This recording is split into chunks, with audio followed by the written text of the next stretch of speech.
ke tau lotu. Tua mafi mau whawhetai, pa te whawhetai ki a Fiona, aho whakakoloa koeni, aho whakaosieni o hongo furui mahina, ka mau unu atu ke hifonga e tauni, tātahai mahina whawhetai mau mui, pong whakakoloa koeni, mau te unu mai ke polo kalama, wholofola e aho, pa tōku ke wholofola a Fiona, ke haere mai o wholofola, i ho wholofola, kai utu whake mau ngahi ngesi i puni, whakafonu ho mau ngahi lau maari e koe ngako pirikimi, o mau whai mei taimi, ke mau au sia e i tāneti ko mau whanonga ki ai. Tāpe ki nai polo kalama wholofola e aho koen, lang ia pe a Fiona, wholofola te mau whewaiwahe a ki ai, wa whao sisu klaisi ka mau whamo ui, e meni. Wholofola tō ke lau ma e polo kalama wholofola e aho ko niu to o ia pe me tohi a nehe mai a, wahe taha tolu, pa koe vesi uloa ki ke vesi tolu, pa mai vesi wa tolu ke vesi tolu noa. Tohi a nehe mai a me whakawa motu a, wahe taha tolu, pa koe vesi uloa ki ke vesi tolu, hiki me ai ki he vesi wa tolu ke vesi tolu noa. Ai au pehe hono whakarea. I taimi ko ia nai lau hake ke kakai ai puka a Mosese, pena hai to kua ku tapu ke hu a ha moni pe ha moape i he whakataha o Elohimi o tā ngata. Ko hina e kai te nau fie tari ki ha Isleri, i nau hau aki ai mea kai mo e wai kai kehe, na nau no a pelami ke tuki tala i ki nau tolu kā koho mau otua, na niririu ai tuki tala ko tā puaki. Pea nau whanongo lewa ki he lao ko e na nau wahe i me Isleri, ai ka kai kotoa na e huri ke he vesua tolu.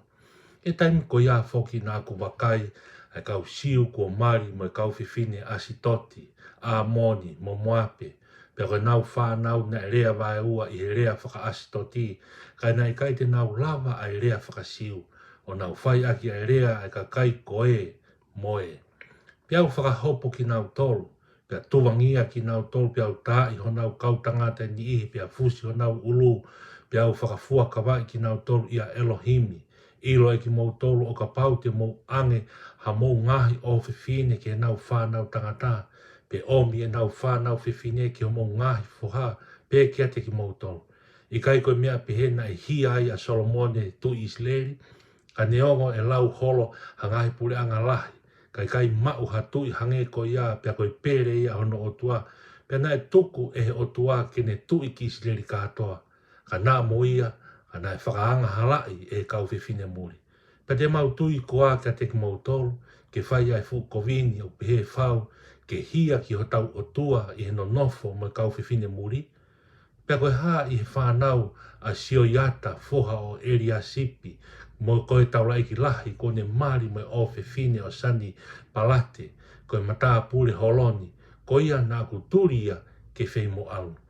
E hoko otua, mana tui ki nau tolu, he ko nau whakarieri ai e tōnga taula e ki, mo e tapu e taula e ki mo e riwai. Ko ia nā ko whakamaa ki nau tolu mi he mea muri ke ke, pea whakotu la kanga ki kau taula e ki mo e riwai, ke takitaha hono whatongia, pea ki he ko pano fe fie foki i hono taimi tūtū ni, pea ki he polo tau, e hoko o tua, mana tui au, o ke ofa mai. Amen. Koe whakatapu e ko a whaki, ka katoa atu pea me he le tio whakakaristiane, ka lofia mai amanaki, pea me polo kalama wholofola e aho, me senta toke tā moritoni me nuku alofa, tupe mua ke u whakamalu atuai. Tau rea pea e ahon, pa koe whekite ngaki pea, pa koe tau whekita ia o e pong koen, hange koe lotu ko tau kamata aki, whawheta e tau wao mai ke neonga koe kamata anga enya wike fo au, au moni te tau taha o katopa, ka koe aho whakaos whakienia hongo furu i mahi, na koe tau rea pia whawheta i ki heiki, whawheta i sisu, e whakafua mai a ngai whatongia kotoa pe, me apina, malo si kau whiwhine ongo sia, whakafua ngai ngafa a whawhine, pe me apina, pe behe ngai tapa kotoa pe, si kau tangata, whakafua mai ngai nafa e tangata, i e siasi, kau mai purianga tonga, kau mai tauhi si o tau ngai whamiri, kau tau wao mai ke aho ni whakawhetai ki eiki, whakawhetai koe wholofola ai ko, whai kia hano lau maa ki tau tolu, aha koe tu tau whanonga kotoa pe ki ai, tala noa maari en, tala noa e totaha koe ni ko nehe mai, taku pe koe kōwana, hapi he tala noa e wholofulani koe kōwana nā ne foki me he whakahe ko ne pōre nā ne whai ki he tui pē sia ko ata sease. Ke ne foki o to koni hiri ani hono langa e sela whakamalu i a selui pē pēri hono langa toi langa e temi pare. Pe koe taimeni nā e foki ai e whakahe hiri hono kapa e hono taki pōpula i Nebukanesa siuta. Ko tui mo miai ko toa pia tā noa, pero hiri ne ngahi lau ta miai pa koe hake ne tu i koni pēsia ko kōresi o ne tau i a Papiloni, pa ne si i lava i o whainga maari ki a tā i a siuta. Pa koe kamata re wain ke whetukutuku ki nau tolu, ke whakafoki ki nau tolu ki hona u whonua ki Jerusalema ki siuta. Mu a ki ai a e sela, hange ko whakatala noa ki ai, a whakamalu ia selui pēpēri ki nau toi langa ai temi pare. Pea hoko mai le vai tangata ko ani koe kōwana, ko Nehemaia ene pōre ke ne whoki moia ki siuta ke kau hono toi langa a Jerusalema. Neongo ko ositu a tempare. Pea koe mea i te eki ke ai haa, ko i kai pau ai malu e kolo ke kau nofo ki ai. Pea na e kei nofo ai pea Jerusalema koe kolo e kau tae tokai. Ai ko nofo ne whakaukau a Nehemaia. Paka ne toki rea Nehemaia ke kau siwo pe. O mou sio ke kovi o tau iai e ne koto mau a Jerusalema. Mo tō ngia hono ngahi matapa hawa ke tau langa e ngai a Jerusalema. O oa na tau nofo ai peko kau tae tokai. Ai tala noa ia Nehemaia wahewa pako vesi tā fitu. Take, ai ko me ko tau mu ai whakaukau a Nehemaia. Lahe ngai mea ke tala noa ki ai, ka koe ngā koe whangatangata ho tau taimi, koe tohi whako ni me ke wahe la lahe ke konga e wha.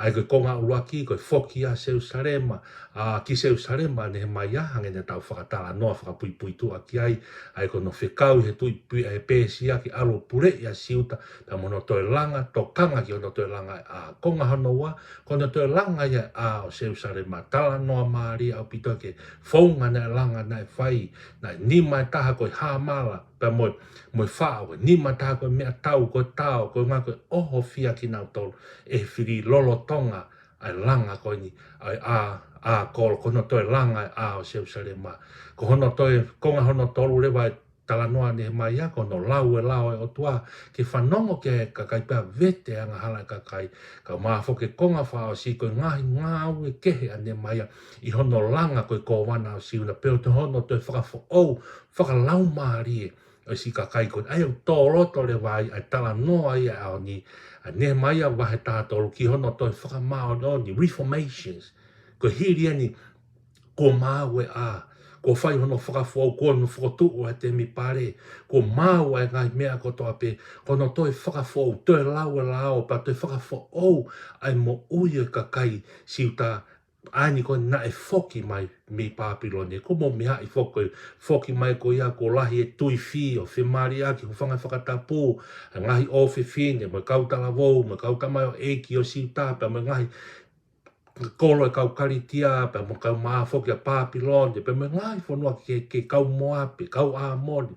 Kai ke, ko tala noa rewa te fito he ahonia, o le sonu whaamu ke whai ai e tau tokoni, fo e whakaloto lahi ke humaki ai, ha tau tāpua ke tau whakalau loto ai he wholofola aho koni, no wholoto rewa ia i he reform, poko reformations, poko whakalau maari e nei whai e Nehemaia ke si kakai koni, ke kakai siuta koni ko nau whoki, hange ne whakatala noa ki ai, ko mau e te mi pare, ko mau hono langa ia e sela ka mase lui pepe, ko langa, toi langa e te maia e moe ngahi, ngāu e lahi kotoa pe, kai ke nofo i he wahe tātolu ia, moe wahe oi aho ni wahe tātolu vesi uraki he tolu, moe vesi ua tolu ke tolu noa, ki hono whakamā oni, mono toi whakahao hawa. Kai ke, ai e mea ne mahulu au pito ka ki tau tolu, ke tau whatonga i kau Wesleyan, kau ngā Karistiani, ai ko wana koni, ko Nehemaia, ko tangata mo i lotu. Pa tau whatonga i pitau tolu he afo e whatu tohi, pa moe tōku ngā mimiku ne ngāwe aki maupi he lotu. Lotu whakataanga, lotu he tau a alo, e ne lotu o tau tapa ki o tua pātane ne ke ne angapia i kunai. Ke ne lawai o siki hono whatu, pa no toi langa fo au koni ai o Jerusalema. ko ngā pe ko ne lotu. Ai mea lalahi e ua ko whaam ke whakatoka ngai mā ki tau tolu he tāpuaki o re soni maari o pompongini ke ai ha tau whekau ai hange koe lotu mo wahe ko tau whai ke whakaosi osi ake hongo furu i mahina ka tau taulaka ki a pompongina ke he tātahai mahina mo hi whonga e tau ko mea uraki koe mahu inga e whakamā oni i e tau moui. Mea uraki ke tau whato ngai i he tala noa o e aho ni tala noa ko ni o nehe mai a mahu inga ke whakamā oni i e tau moui. Vesi uraki ke vesi tolu ne mei ke nofo ai whakaukau ko ia ki taimi aku kono whakamawa hei tala mai ko mea nai whai e nehe mai a kono whakamawa hei e kau muri. Hau e whanau ko nau whemari aki pia ko hawhe kāse rea ia kono whakamawa hei e ka kai muri koe tau no whakato he whakaukau hange usi whakapae a whakapōpula i pahekai ke tau hanga e tau tolo o mai e whakaukau ki o tau kongani ki o tau ahoni mana tui koe whutala noa nia e fuakawa motua mono nau o no toelanga o Jerusalema hiri o no whakaauha Nebuchadnezzar koe mau inga pe koe poini ko whaamage o whongi ki tau tolo ki ai kau ngā karistiani koe whakamaoni o nii e tau moui koe hange koe vesi uraki e vesi tolo kono whakamawa hei e muri whakamawa hei ai ngahi mea ko toa pe o kune alaanga o kune hanga whakatupu ke tau whaianga hala pe kono whakatupu ke whakauriki ai mā oni ai o tuai o tau lau maari pe mea pia ke tonu ki Israeli mantui ko Israeli koe kakai ai o tua pe koe kakai o whemau ke nau mā oni hao he ko nau tūtūni a nau tūni me lao me whakau motua tohi revitiko te mou mā oni he ko mā oni it's a must imperative ko pau ke siutaia ke Jerusalema ke Israelia ke mā oni ai ko ngā ure vai nei whenga ne mai a koe kōwana koe e wahe whakaosi ane tohi ke whakamā wahe i a te kaumuri e ngai whaunga ke he kotoa pē o ka kai tokua hanga pa te tau apply ke tala noa e whakafukoe seni tai re whakamā wahe i ki nau tolu ko ngā kai whakatau a tā ina e siuta e tupu i toto siuta mo oni mo mā oni hao he koe tupu tonu koe hako ia e palape kai ke koe whakaukau o mai maa ki tau tolu ia hen ai mau inga ke tau hanga whakamawa hei ai ngahi urunganga muri ai koe ngahi urunganga muri koe ngahi mea koe ke tau pa mo whina ngaro ai o tua hange kulea ke ai puna ke here ai uho e hori tau mo tau ngā whakapongi ai ngahi mea ai au o ku maka pe ku pipiki tai ho tau loto mo tau ngahi lau maari tau whenga ke whakatala ia whakamawa hei ai ngahi ngāu e whakange ku hoko koe muri i o tau loto mo tau lau mari o whie mau ia ke mā oni he koe a whio anga ia o tua mea o whaamu ke whakamawa hei ke whakamahu i ngā i mā ki tau tolu kau ngā karistiane i he pongpongi whakakoloa koe ai mahu inga o e whakamā oni e tau musi hoko atu vesi wa tolu ka pa te lau e vesi wa tolu ke vesi wa nima me nofo ia e whakautama e taimina nau whemari aki tui fio ai toto si ta hange ko na tau whakatala noa ki ai i he vesi uraki ke vesi tolu whima uia ke whakamā oni e nau ngai moui ke hoko e nau moui ko e tupu tonu i he eiki i he otua pe e sihova sāpauti hange ko ia he vesi wa ono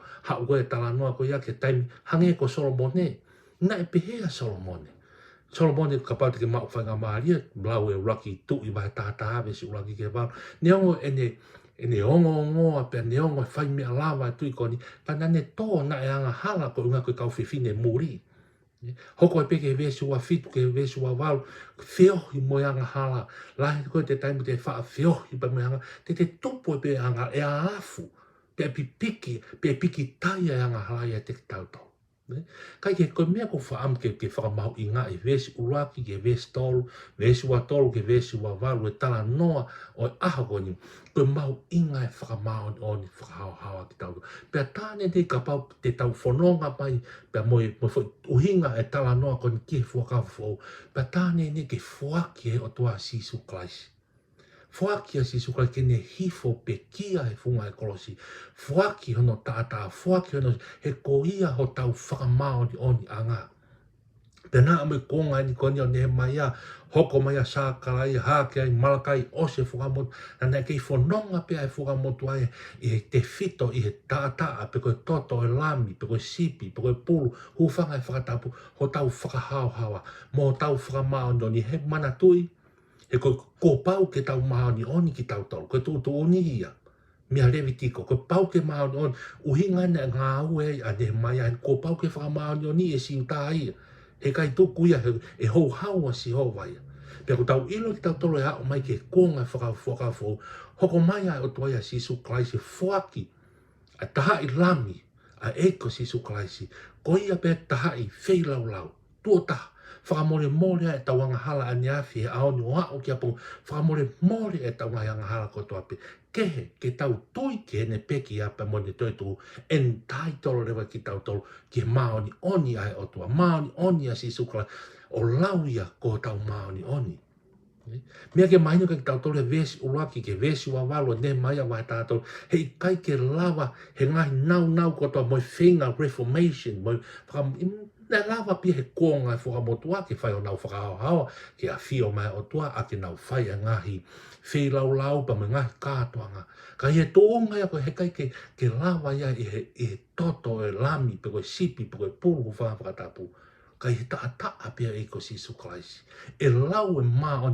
oni a sisu he ne whaki o no sino mono tata ko tau maa oni a ngai he kai ke lava e tau maa oni tūnga ha tau ngā au mo mea ko tau lava ka tau lava o maa oni ko ngā koe pekia pa mo te tu ai ko sisu kai ko ngā koe taa pa mo sino na whaki kāre wale ko ia ku lava I o tau whakamao ni oni anga pa ko ia hange koe wholo ko whai sisu wholo he mo ngā pa ngahi ipiseri mo whakafo nau tala noa he kai ke hu hataha ia ke puranga o tua o ka pau he kai ke maa oni ane moe he kai ka pau he kai peke tau maa o tatoe puranga he wani o ka pau e maa holu atu e tau maa oni he maa oni e whaare si o ka pau peke te tau maa o tatoe puranga o tua o ka pau te tau loto tau ataina mo loto maa o hange ko ki whanau na fua tō e sisu klaisi I mua I he ao e kaua ko whata tau ke te nau tolu ai puranga he wani patau whatonga I ange kau ngā karistiane, kau Wesleyana, ta hei ka he kai pē, ke hū hatahai ke pureanga, he kai te tau maa on ki tau toko, tau fuaki lahi, mo tau li lahi, mo tau fuakawe ngā, mo koe mea ke whakamahino ka ki tau tau. Hange ko whakatala, koe mea le lei pia ke whai. Ka koe mea mawinga tahai, ke lau e maa on ia pe kia e ko si suklaisi, koe hoko ia koe tau maa on, ake tau tuikia, tala toka paula tohi a loma. Tau lea aki o tau utu whakatapu, tui aki o tau loto, o si whakamo ui ki tau tau. Ko ngā koe maa oni, na ia si suklaisi. Ka aku tau lawe he maa oni ko ia, ko ngā koe tau tui kia. Mea uluaki o ko wham ke whakatoka ngā i ka ki tau tau, whakapapau ki tau tau. Whakamaa oni, kai ke ngata tau tui ke pe kia pa mo te tu ai ko si suklaisi. Tau ngā ue ki ai. Whakahau hawa tau mo ui. Koe ko tau rea aki pe, tau malanga, mo whai hanga au, tau whai, mo ha, whai tō iwi e tau fuaka wea, mea le re ko toa pe, ka koe mea ke whakamahino ka ki tau tau. Mea ke whakamahino ka ki tau, koe tau maa oni, o tu unga ia tau tui, ki pe kia pe mo te tu ai ko si suklais, e lau ia ko tau maa oni. E kake, mea hono uak whaam ke te whatonga ki tau tolu, vesi wahi wake vesi tau noa, o tala noa ne mai au ni tala noa ke he lotu whakamāto ato ni ai mao ni oni ke he lotu na whai e ne mai na ne tautapa e hoku o tua vesu ai wa mana tu iki nau tolu mana tu iki mauto kai ke ngātai vesto noa ke tautapa pia ne mai e hoku o tua mana tu ia o ke ofa ma mana tu iki mauto tautapa koe lotu e kore whamore, koe lotu e vete, koe lotu e kore whamore mō. Kai ke, te tau te whoki pe nia hange ko tau ngahi, tala noa mai ngai wholofola e aho e ngai wiki ko mariwatu, ke mahu inga e tau lotu, power of prayer. Koe lotu ko tau whamatala kia Paula ki Efeso, ki Loma, ki Korinto, koe lotu ko tau hao anga e me whakamau o tu nuku mai. Tala noa kia ia luke. Koe lotu ko tau hao ang lotu ai mao ni oni, koe whakahao anga ki tau to me whakamau, mo ano afi ko he rika tau inasi he mo ui o tangata. Koe ngā pe koe lotu. Hange na tau whakatara noa ki ai tā noa ne tohi koa ne mai a. Me he wahe ula ki wau mai ke wahe tāua kono toi. Langa ia a kolo se usare. Ko matui whakoi, koe a koni ko nau malu a ngāi, ko nau hao a ngāi. He ka pau ke kei ia, kei ha a e kei tau kai pe ki tau tolu. Ki nau tolu hange koe ne whakatara noa ki ai. A ne mai a he wahe ula ki wahe ua tohi ne mai a. Ka koe ko ka kato hono langa a. Pata ke tala noa ka pau te ke mawhanga maari e ne mai a wahe wha, wahe nima, wahe on. Tala noa ki hono langa a. Na e pore tau, na e whai pia tau, whai pia langa ka whai e ngai tau. Ko ngā koe loto, kovi a kisi kakai e ni pe to kua ne whenga ne mai a ke hoko koe tui. Ikai. Kai ke, ka ne hao ko toa pe na ne lawa i ko toa e ne mai a tau ko ni mono toi langa o a kolo se ustarepa. Ko ngā piko ne lotu. Pako koe whekau ia hono ko whaamu. Ki whakaloto lahi a ki tau tolu. Te o whong pe ki tau tolu ki ai kau ngā karistiani. E mahu inga o tau lotu. Kai ke ngata he tau lotu ke hao whaki. Whakamore more ki tau tolu. Tau lotu ke o whe i mai a keresi. Pa mai ofa o tua. Keresi ko ia koe ke tu unga tau ngā au. Ka koe mea ofa o tua. Ke tau hao pe tau lavi ai. Kai ko tala noa ia e whorofora au ko hanga ko whaam ke whakamamafa pe ki tau tau ke hongo mea lalahi e ua ko ni ko ho tau whekau ia. Ke tau whakalaulau loto ke a honio lawai osi ai pe hongo fruit mahina ka tau unuat ke a pongpongin ko tala noa e whaou ia. Tala noa ia tātaha i mahina ko nove ma mo hifonga e tau ko ni tau whakalaulau loto atu aki ai whorofora e hopa mono whekau uluaki whakamaa o ni e tau moui. Ko pau peke tau whakamā o ni e tau boi o hangena e whenga ki ane mai ke si kakai koni na e whoki me whakahe me Papilone. Tala noa mahu inga e mo ui hao hawa mao doni tala noa ki aia te evita sāme ni mataha ke langa pia whatu i loto ha loto ku hao hawa yo tau ngai lau maari e.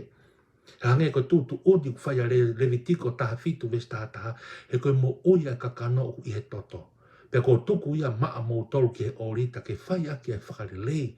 Maa ho mou mo ui he koe toto ia kune whakarelei. Ko hui koe mo ui ia. Ko si hova ia tau maa ni o nianga. Koe toto e koe tala noa hangena tau whakatala noa ki ai. Koe toto pe o lami ko ia. Ko sisu klaisi ia. O ia ia tau mo ianga. Pe tala noa ki ai a Paula ia loma vai tahani maa ves taha no ke taha fitu. Pe he Paula ki loma. Ke u hoko koe whai whekau a kalai sisu ki sentaire. O ngā ue kōsperi au tua hange ko ha taula eki. Ko hui ke hoko ai o atu e sentaire koe whilau lau tene hoi fua. Ko hono whaka mā o ni e lau mare mā ni. Ko ia o kou lawa ke pore ia kalai sisu. E ngai mea o kou kau ki hao tua. Te rea pia Paula ke rak te sora nai ka vai ni mā vesu a tolu. Pia koe a whio au tua ai aku a ana e nonga. Ofa ke ne whaka mā o ni whaka au furi aki moto iyo. E hoko mai ho tau eiki ko sisu kalaisi.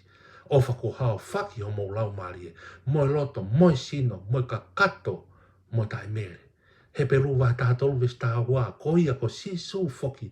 Ko ia kene whakataa pui ai kakai aki hono taa ona.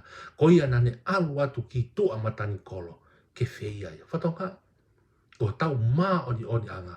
Tūnga i he tātaa e ko sisu klaisi. Pe hange ko tala noa ko pau pe ke tau maoni oni ki tau tau. Ka mana tui he kai te tau maoni oni tūnga ha tau ngā au. Pe ko tau whoaki mo ngai mea na tau whamatala ke ane nai. Ko tau maoni oni pe kau e siriana. Kau ngā karistiane. O ku tūnga i he tau tui ki he pekia. Pe mo toi tu e ko sisu klaisi. Kai ke ngata he tau tui ngā au e ki ai. Ngā au e ki ai. Whakahao hawa ke hanga tau sio, ai mea tau rea, ai hanga tau whio, o ke lotu whawhamiri, wha lotu hu whia, tau kau he ngahi au kai, whakamā oni e tau moui, a ke tau tui ke tātaa a e ko sisu Christ. Kai ke ngātai lotu, ko kore whamore anga. Lotu ko tau hao whaki, pia mihe whakamāu au tū nuku mai. Rea ke a Paula ia Filipai vai whawesi ono. Niongo pe koe hae mea, oa te mau loto mo uai, ka e mea katoa pe tuku ke haa ki ho tua mō ngai kore, i he lotu moi ho fia, pia whai moi whakawhetai. Tui kia sisu, tui kene pe ki ama te tu, ko tau mao noni a ngā ue rewa ki ai, whakahao hawa tau mōi, awhi me he kowipa tau whairere, tau whakato mala, tau wafe menga he koi ko koho tau mao ni oni anga e tau tui ke tata e ko si Christ kai ke ngatai pao apa mo hivi mo mawhai e lotu ko pore i ki tau tolu. Pore i tau tō kaunga Kristiani, huki e tau lotu whaam, whainga maari e houa kotoa pē, e whainga maari, me kai ki ha whainga maari, lotu. Ka ki tau tolu si whanau wako, whaosi osi, te ue ngai sivi, kotoa pē he ngai kolisi, ka umai lau toi puri anga, ngai sivi huke, ngai kolisi, tau lotu. Lotu ki ngai ngāo e whakapure anga, a ki tau tolu ka pau ke whanongo pai pa me whare haki, whanga whakatapu, ai ngai whakautua lotu, tala mai, koe lotu e mao no ni, e whakamo oi e Sihova, ai whakautua koe ia. Mo tolu ma me piriso nena, si kau pōpuro whanga whakatapu, mo whanongo mai lotu, mo whakatomala. E hanga he eki o whi, e whakamau a tangata, o maa ke tau tō he whakamau e tanga ka tau hao, koloa pe tau hao, e whakamau e o tō au tō nuku mai. Lotu. Lotu ia ko tau hao anga. Whawhetai. Wholofola a koin, whakatau ange, hoko a te tau ngāwe, ua te wholofola koin, tāna ki a te ko lau wholofola, moi whakaloto lahi a maa ki tau tau. Whakasi osi a ki e hongo fluit mahina, ka tau whanonga atu ke tātaha i mahina, wai no ngai pōre, wai no ngai kawenga ke fua, wai no ngai whiri ke tā, wai no ngai hala wholomono ngai mata au, ka ko pau ke tau mahino ka ki tau tau, pau ke whakamao ni e tau mōi whai a ke tau tau i lotu, a ki e tau lotu maupe, o ana fiu pa o ana vai. O toa mau whawhetai i wholofola a koin, o whongi a ki mautolo e talam noa Maria, whenga ne mai a ke whakamau on pa whakahawa, a si ka kai siu ta koin kai ke ngatai, pe ne whai a ki a he tau lotu mo tau tapa ke a whion whawhetai, ke pehe whoke mau mo ui mo mau tau tapa mau pe ke a whion, hao whaki whamau oni ki mau tau aki ho tata a sisu, ke mau inasi a he puranga o tua, ke tohi a mau ingoa he tohi a mo ui. Tāu pe kina ki nau tolu kotoa pē, si kau e siriana kotoa pē, tapa kotoa pē, i tongani ka maa murina whoki, e ngahi whanua kotoa, tāu pe kina si kau ngā karistiane, kau ngā pirikimi kotoa, tāu pe kina ki mau tole wholofola koe, whai e mau whakalalo lotoa, hoko a te mau whanonga pa ke taki pē si isu ka mau mui atu, mau lotu e mau hui wafa si isu Christ ka mau whamu ui. E meni pa koe keresi ai ko isu Christ ma ofa toka tamai mai whio he lau maare maani oni, e no fo ia te ki mau tolu he ahoni, pe whai peo tā ngata. E meni.